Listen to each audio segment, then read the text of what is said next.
Nafarroako hezkuntza publikoan etapa guztietan ratioa jaisteko herri ekimen legegilea aurkeztu dugula iragarri nahi dizuegu. Ukaezina da ratioa jaistea ezinbestekoa dela. Haur eta nerabeei arreta hobea bermatzeko, eskola porrota murrizteko, jazarpenari aurre hartzeko eta aniztasunari arreta hobea ziurtatzeko.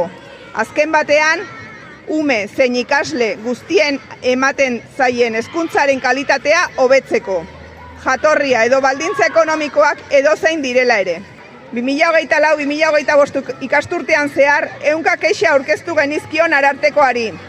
Hezkuntza publikoko sarean, ratio egokiak bermatzeko eskatzeko. Europako gomendioak bete zitzaten. Arartekoarengandik jasotako erantzunak, ordea, ez dio arazoaren muinari heltzen. Egungo ratioak legearen barruan daudela baino ez baitu esaten.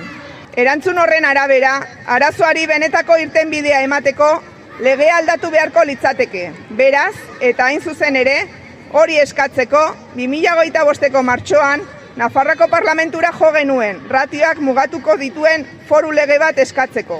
Talde politikoek proposamena positiboki baloratu bazuten ere, oraingoz ez du inor konpromiso irmorik hartu. Horregatik, guztiagatik, herri ekimen legegilea erregistratu behar izan dugu. Hezkuntza publikoaren aldeko ekimen hau aurrera atera dadin, guztion elkarlana eta konpromesua ezinbesteko izango dira.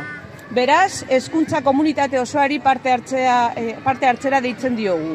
Bukatzeko, ratioen jaitsiera lehenengo urratsa baino ez da izango, baina inolaz ere azkenekoa.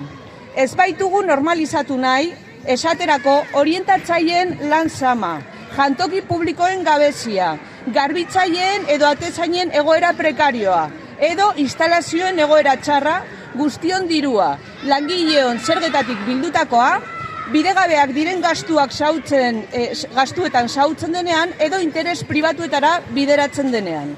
Hezkuntza publikoan inbertitzea lehenetsi behar da.